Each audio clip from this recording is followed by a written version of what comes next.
researching it and discovering the history of the story, I discovered it had Christmas origins.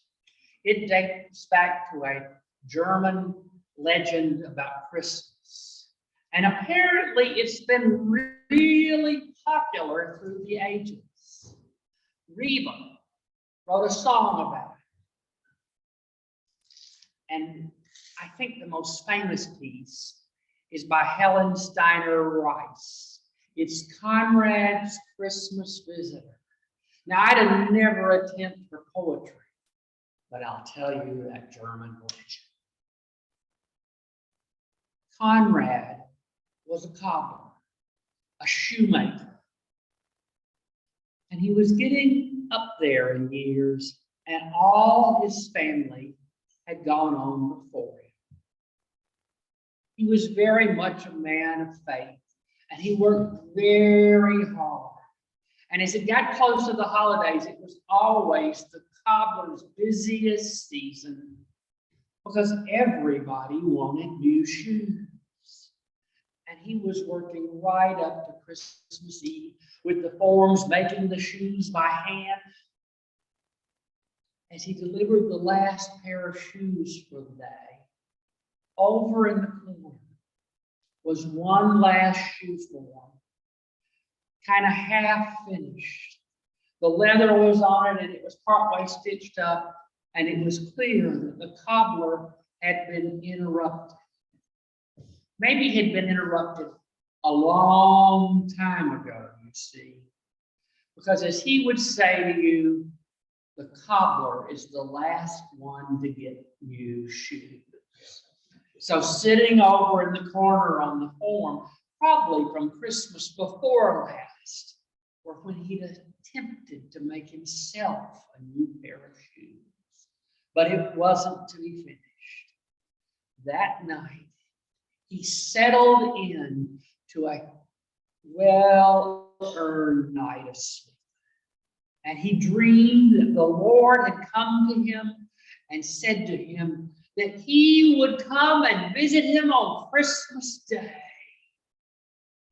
So he got up bright and early before the sun the next morning and polished all the pots and pans and put the biggest Christmas feast you've ever seen on the coal stove to prepare, because he was going to have the honor of hosting the good Lord for Christmas. He went out and he cut boughs of holly and Fraser fir, and he began to decorate the boughs of his house, and his friends came by and said, "Conrad, what is going on? We haven't seen you this happy and enthusiastic in years, since you've had these sad, sad years without any family to share with." And he said, "Oh, I have a special Christmas guest, for the Lord has promised me he will be here. I'm about ready, and I'm going to listen by the door to hear him come." So his friends went off for their own Christmas festivities and left Conrad to wait on the Lord. It wasn't long after that he thought he heard some scratching noise outside. And he was sure that must have been the Lord arriving. So he rushed to the door and he opened the door. And there was no one outside the door, but a new fallen snow was on the ground. And as he looked down the way, he saw a beggar whose shoes were completely worn through, the toes coming out of the front of them. His clothes were ragged and worn. And he invited him in because he couldn't turn him away. And he quickly went to those shoe forms and he finished up the shoes that had been half done. And he put them on the beggar's feet, thinking to themselves, "This would have made a wonderful gift for my Lord." He sent the beggar on his way, comfortable and warm and in new shoes. And he looked out the window and he thought about the time. And he thought to himself, I wonder what's keeping the Lord this day. I thought he'd have been here by now. It wasn't but a minute or two later that a knock came on the door. It was, they call her an old crone, but it's an old widow woman with her bag of firewood on her back that she sold going place to place. And she was so cold that her lips were blue and her hands were almost frozen. And she said, would you please let me come in and get warm by the fire? It touched Conrad's heart, and he invited her in. He set her at the place of honor at the table, and she feasted on all of the food that he had prepared. And the warmth of the fire made her fingers and her lips nimble again. And she went on her way as Conrad was thinking, it's getting late in the day. I wonder what's keeping my Lord. It was getting dark outside when he heard a cry come from outside the door. He opened the door, and there was a little girl who'd gotten lost from her parents. And he invited her in and wrapped her in a nice warm blanket. And he gave her a cup of cider to warm her innards and wipe away her tears. With the darkness coming on, he was beginning to think the Lord wasn't going to make it.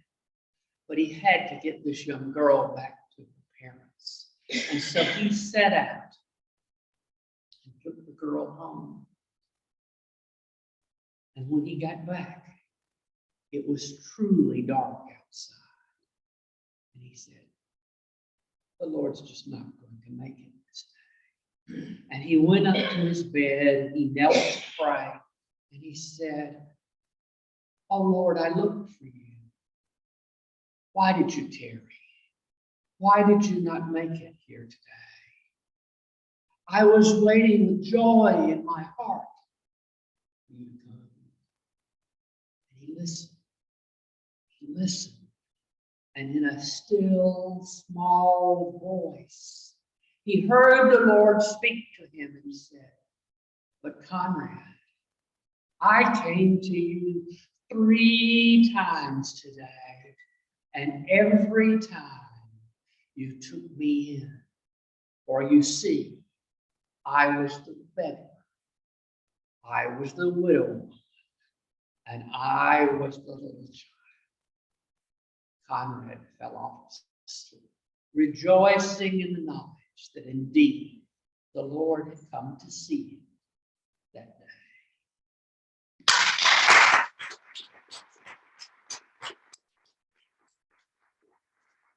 Okay, I have to get into a little more mischievous holiday storytelling now.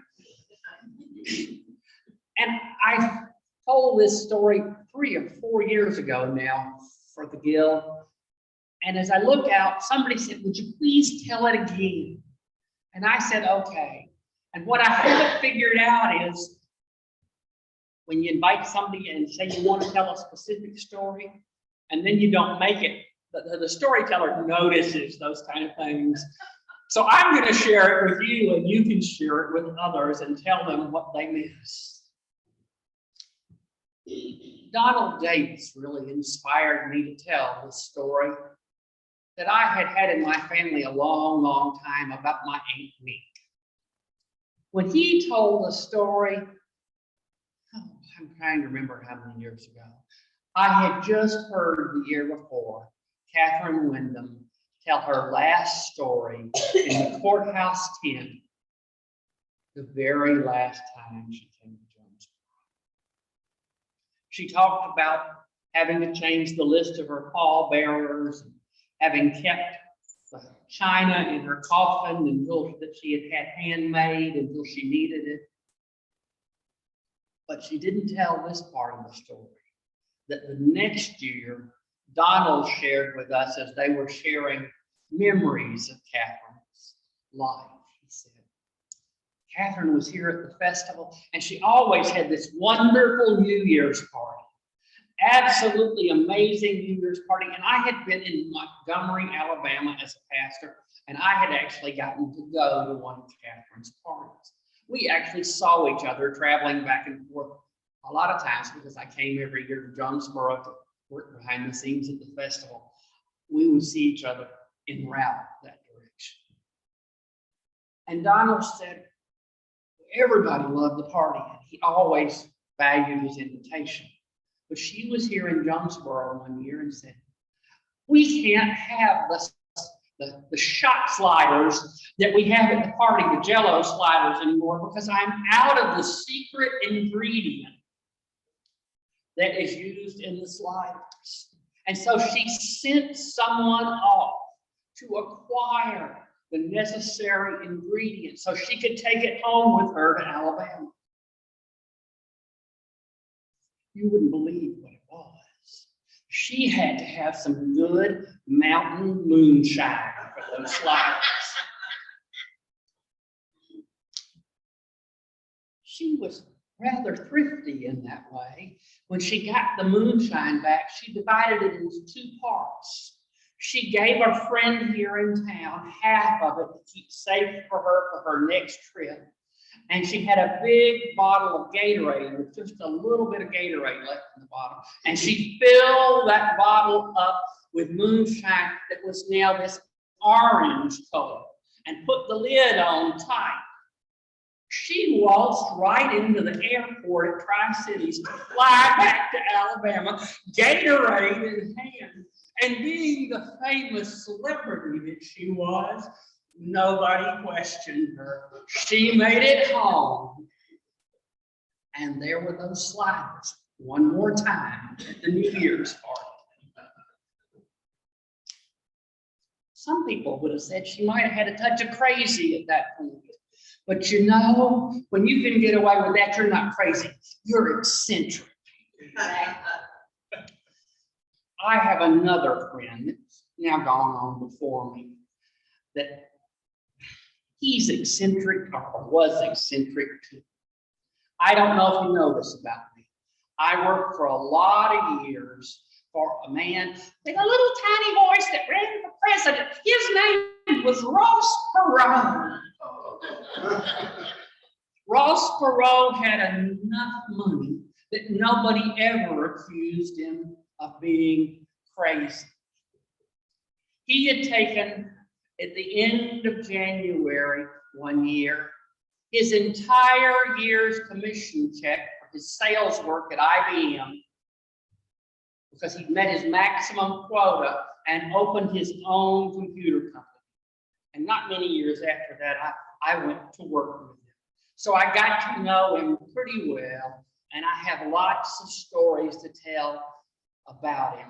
But this particular one is about being a little bit eccentric. You see, in the front gate of the property on Royal and Forest, where the headquarters of the company was, Ross had many years ago this beautiful 30-foot Fraser fir put out in front of the company headquarters. And they decorated it beautifully with lights and stars and all these things, and they turned, but there wasn't a single computer in the whole bunch. They were these German ornaments, and they were designed to move in the wind and those kind of things. And at the base of the tree, there were these large, it looked like a German dollhouse, but it was a huge cuckoo clock. And in the holiday seasons, as the hours went by, the little carousel would turn. They wound them up at night. That was the secret of their mechanical workings.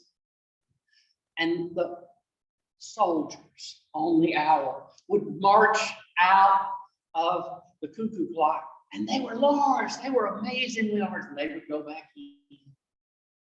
I used to love to see that as I would drive into the office every day during the holiday season. Now, this particular year, when the holidays were over, when they were done for, and it was time to put all the decorations together, the grounds crew noticed that the lowest boughs on the tree were beginning to turn brown and having some fungus in them. And they were really concerned that Ross was going to be upset that his Christmas tree was not in the best of shape.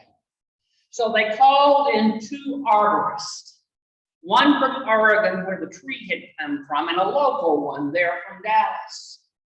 And they consulted with each other, and they said, well, the truth of the matter is, a 30-year-old tree has to get a certain amount of light underneath it and has to get air underneath it. And the only way to keep this tree healthy is to cut the lower boughs and let some light come in. So that's what they did. And it made it all the way till June before Ross noticed.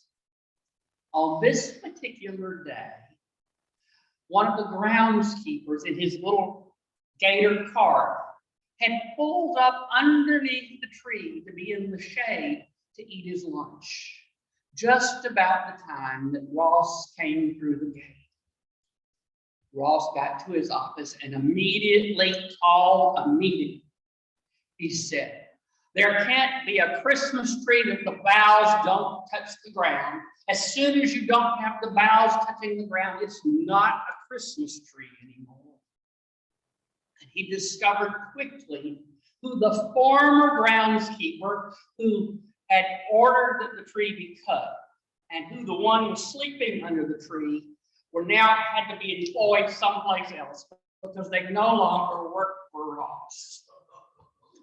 That was the consequences. Ross sent to Oregon for a 30-foot Christmas tree and had it shipped in. Had the one that had been there all those years dug up and moved to the back of the property, and had a new one, the new one planted there in time for the next holiday season. They got them in by late August, and I'll tell you what, those groundskeepers that were left had perfect care of that tree. Now, if I'd have tried to pull off something like that, I would have been considered crazy. But when Ross pulled it off, he was eccentric. I only have one family member that would ever be considered well-to-do. My Aunt Winifred. She was one of those, she'd come up and gone through, what do you call those? Debutante, oh, that's what it is. It's a debutante and come up in high society, and she lived that life. And she was just amazing. Now, in our family, we called her Aunt Wink. Everybody in the family, that's what they called her. Winifred was a little too, up there for the family. Now, everybody else that knew her called her the fruitcake lady. Because all of her life, she'd had this amazing fruitcake recipe. And everybody I knew wanted one. I had my own special variety that I loved, and all the cousins and the nieces and the nephews. I tell you how many fruitcakes she made. She had a room built on her house just so that she could handle the shells and stuff for all of the custom fruitcake orders that she made every year. And in the summertime, she would invite the nieces and the nephews and the grandkids over, and we would go orange picking and lemon picking. And I learned how to zest, because every one of those oranges and lemons had to be zested, and the individual slices had to be carefully split, because she was going to preserve those. Today we think of them as candy, but I'll tell you the truth.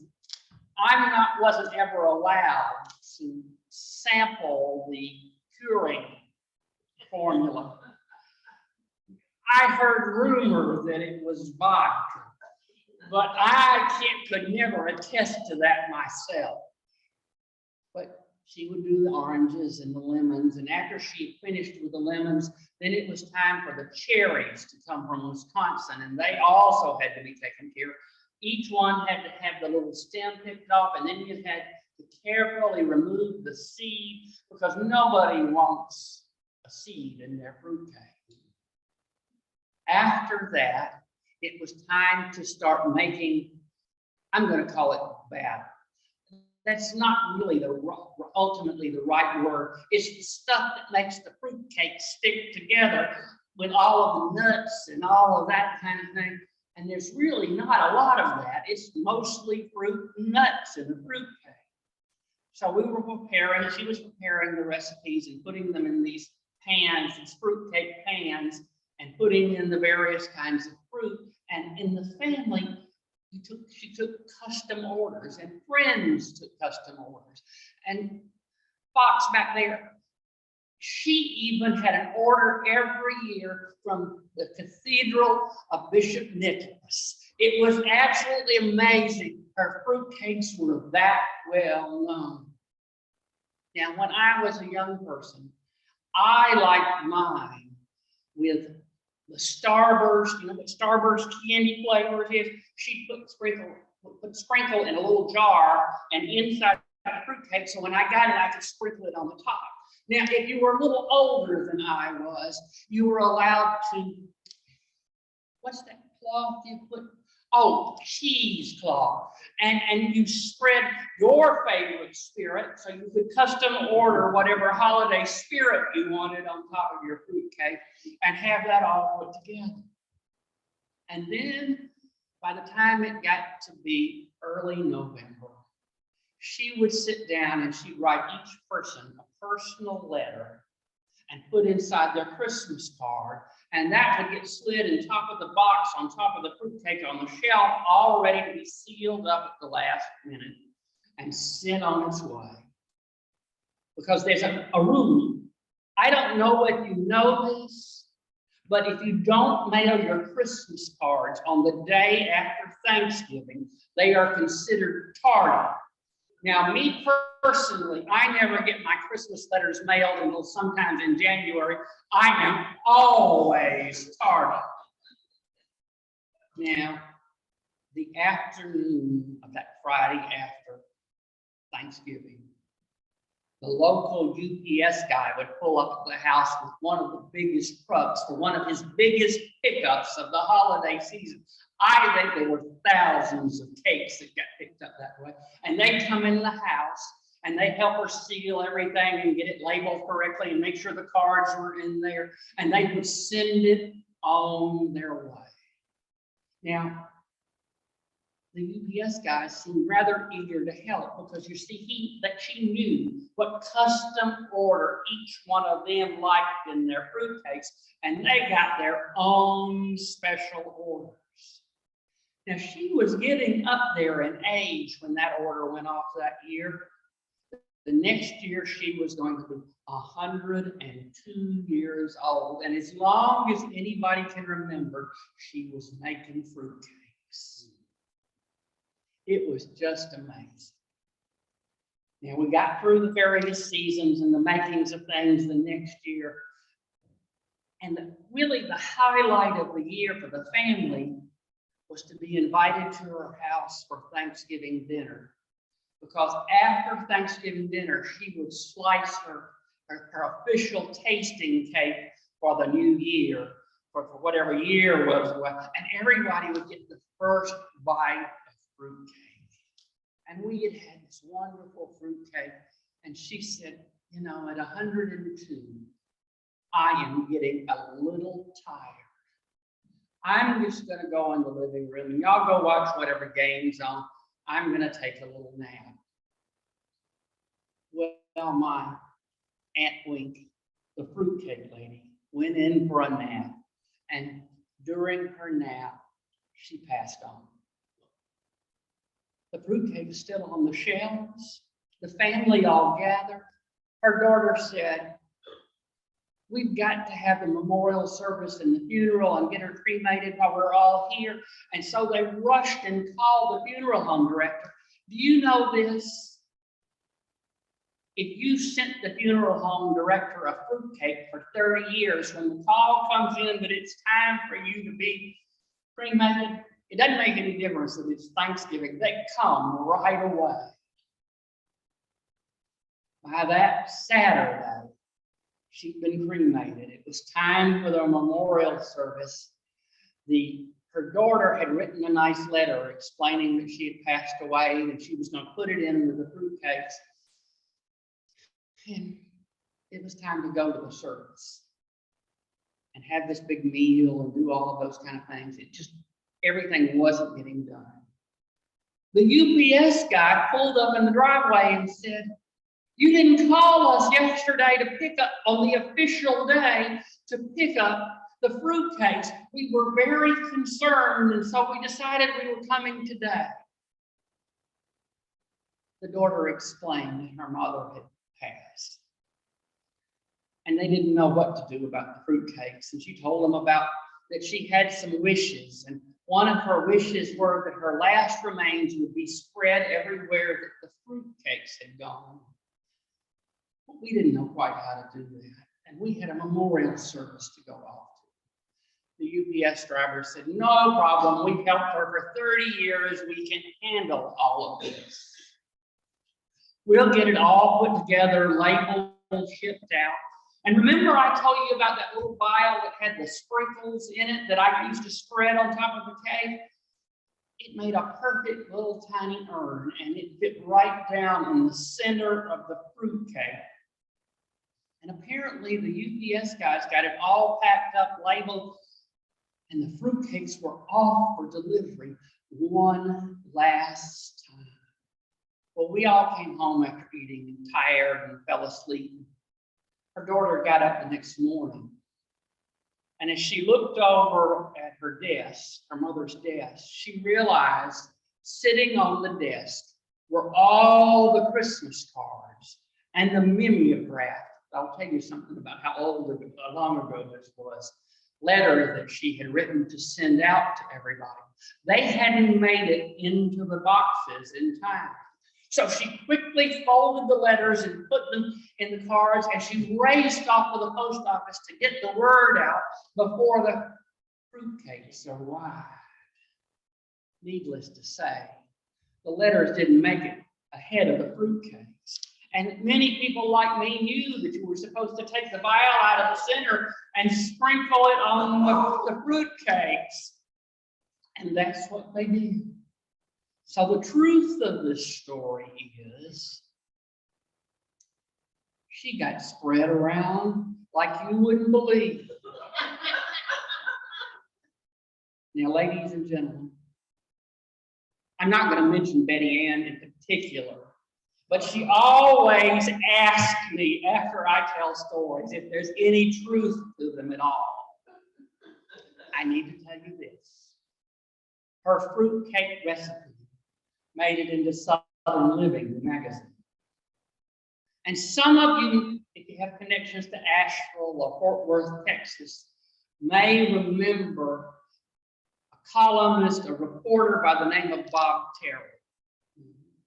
The year that my Aunt Wink passed away, in the Christmas week column was this very story.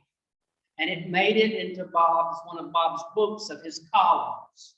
So I tell you this, there is evidence to this day that I am in the family line of the fruitcake lady.